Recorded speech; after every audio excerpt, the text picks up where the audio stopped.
గౌరవనీయులు రాష్ట్ర ముఖ్యమంత్రి గారు శ్రీ రేవంత్ రెడ్డి గారు, గౌరవ ఉప ముఖ్యమంత్రి శ్రీ బట్టి విక్రమార్క గారు, శాసన సభాధిపతి శ్రీ ప్రసాద్ కుమార్ గారు, వైద్య ఆరోగ్య శాఖ మంత్రివర్యులు దామోదర్ రాజనరసింహ గారు, గౌరవ మంత్రులు తుమ్మల నాగేశ్వరరావు గారు, కొండా సురేఖ గారు, అదేవిధంగా కోమటిరెడ్డి వెంకటరెడ్డి గారు,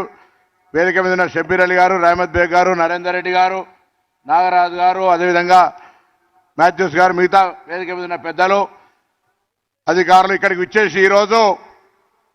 తెలంగాణ రాష్ట్రం సంపూర్ణ ఆరోగ్యంతో ఉండాలనే ఆలోచనతో ముఖ్యమంత్రి గారు మిమ్మల్ని అందరినీ ఇక్కడికి ఆహ్వానించి నియామక పత్రాలు ఇచ్చే కార్యక్రమం తీసుకున్న సందర్భంగా ఎంపికైనటువంటి అభ్యర్థులందరికీ కూడా తెలంగాణ రాష్ట్ర ప్రభుత్వం పక్షాన అభినందనలు, శుభాకాంక్షలు తెలియజేస్తా ఉన్నాం. గౌరవ ముఖ్యమంత్రి గారి ఆలోచన ఎప్పుడు కూడా రాష్ట్రం పరిపూర్ణంగా ఆరోగ్యంగా ఉండాలి. అదేవిధంగా విద్యాపరంగా కూడా విద్యా సమీక్ష చేసినప్పుడు విద్యాపరంగా కూడా అన్ని రకాలుగా అభివృద్ధి జరగాలి. విద్య ప్రత్యేకమైనటువంటి శ్రద్ధ ఈ తెలంగాణ ప్రజాపాలన ప్రజాప్రభుత్వం లోపల విద్య వైద్యంతో పాటుగా సంక్షేమం కావచ్చు, వ్యవసాయం కావచ్చు, ఉపాధి అవకాశాలను ప్రధాన అంశాలు తీసుకొని పోయేటువంటి సందర్భంలో ఈరోజు డాక్టర్లు ఎంతమంది వచ్చినా, డాక్టర్లు కొత్తగా హాస్పిటల్ ఏర్పాటు చేసినా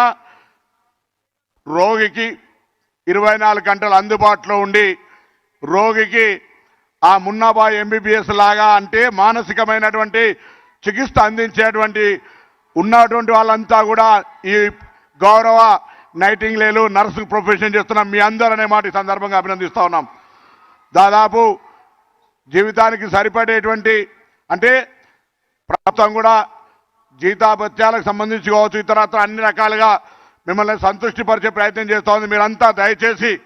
వచ్చే రోగుల పట్ల తెలంగాణ ప్రభుత్వ సానుకూల వైఖరి, ముఖ్యమంత్రి గారి యొక్క ఆలోచన విధానానికి అనుగుణంగా ప్రతి రోగికి ప్రత్యేకమైన శ్రద్ధ తీసుకొని ఒక మందులే కాకుండా మానసికంగా కూడా వాళ్ళకు ప్రత్యేకమైనటువంటి శ్రద్ధ పెట్టినట్టయితే రోగి ఆరోగ్యం తొందరగా కుదురపడే అవకాశం ఉంటుంది. కాబట్టి ఆ విధమైన చర్యలు తీసుకోవాలని కోరుతూ హైదరాబాద్ జిల్లా కేంద్రంగా ఈ కార్యక్రమం తీసుకున్నటువంటి పెద్దలందరికీ అభినందన చెప్తూ మరొకసారి